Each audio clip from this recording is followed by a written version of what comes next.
Sir हो गया। आज हम लोगों का टॉपिक है सागरीय या समुद्री समीर किसे कहते हैं और स्थल समीर किसे कहते हैं। तो सबसे पहले हम लोग देखेंगे कि सागरीय या समुद्री समीर क्या होता है।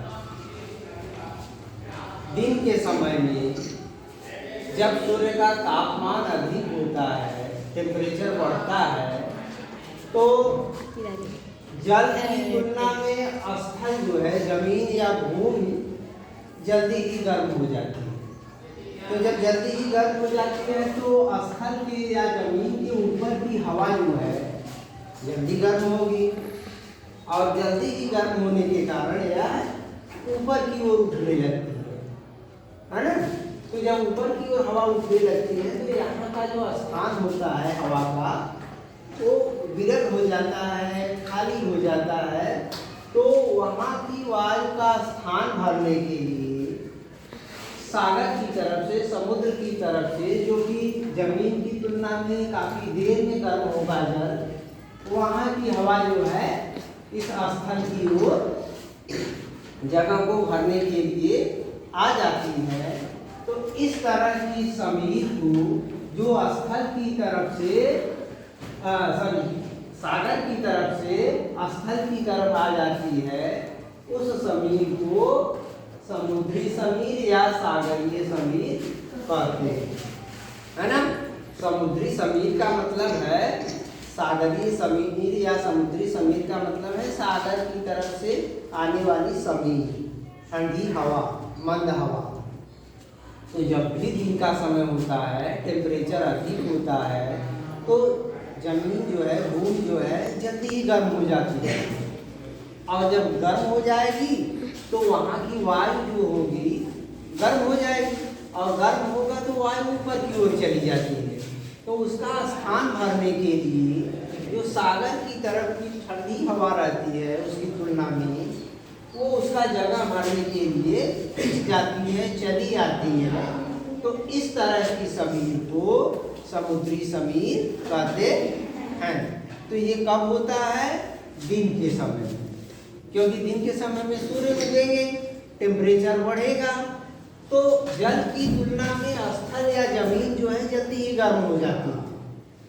तो जिसके कारण वहाँ की वायु जो है गर्म होकर के ऊपर उठ जाती है और यहाँ का स्थान खाली हो जाता है। तो इस खाली स्थान की वायु को भरने के लिए जो सागर रहता है वो अभी ठंडा रहता है, जमीन की तुलना में धीरे धीरे गर्म होगा। तो यहाँ की हवा जो है ठंडी रहती है, नम रहती है। ये इसका स्थान भरने के लिए इधर से खिंच जाती है। तो चूंकि समीर जो है समुद्र की तरफ से आ रही है, इसलिए इस समीर को सागरीय या समुद्री समीर कहते हैं। ठीक है। अब आइए स्थल समीर। अब रात का समय आएगा, ठीक है। दिन के समय में तो ये हो गया सागरीय समीर। अब रात की तुलना में सूर्य अस्त होंगे, जब अस्त हो जाएंगे तो धीरे धीरे ठंडा होना शुरू होगा। तो स्थल जो है, जमीन जो है, जल की तुलना में जल्दी गर्म भी होता है और अस्त होने के बाद सूर्य जल्दी ही ठंडा हो जाता है, ठीक है। और उसकी तुलना में सागर एक बार पानी गर्म हो जाता है तो कुछ देर में ठंडा होता है, समय लगता है। तो उस समय, रात के समय, भूमि तो जल्दी ही ठंडा हो जाएगी और यहाँ की हवा ठंडी हो जाएगी, बनी रहेगी। लेकिन सागर जो है काफ़ी देर बाद जो है धीरे धीरे जल ठंडा होगा, इसलिए यहाँ की वायु गर्म रहेगी तो ऊपर उठ जाएगी और इसका स्थान भरने के लिए, इस हवा का स्थान खाली हो जाएगा जो, वो भरने के लिए स्थल की तरफ से हवाएं इसका स्थान ले लेंगी।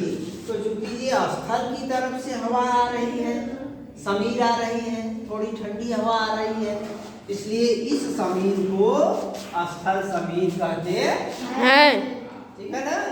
तो यानी दिन के समय में सागरीय समीर या समुद्री समीर होगा, क्योंकि दिन में जो है जमीन जो है जल्दी ही भूमि गर्म हो जाती है और यहाँ की वायु ऊपर उठेगी और इसका स्थान भरने के लिए सागर की तरफ से समीर चलेगी, तो चूंकि सागर की तरफ से समीर आ रही है इसलिए इसे सागरीय या समुद्री समीर कहते हैं। ये दिन के समय में घटना होती है अक्सर, और रात के समय में सूर्यास्त होंगे, टेम्परेचर कम हो जाएगा, लेकिन जो पानी गर्म हो चुका है वो तो धीरे धीरे ठंडा होगा, लेकिन जमीन भूमि जल्दी ही ठंडी हो जाती है।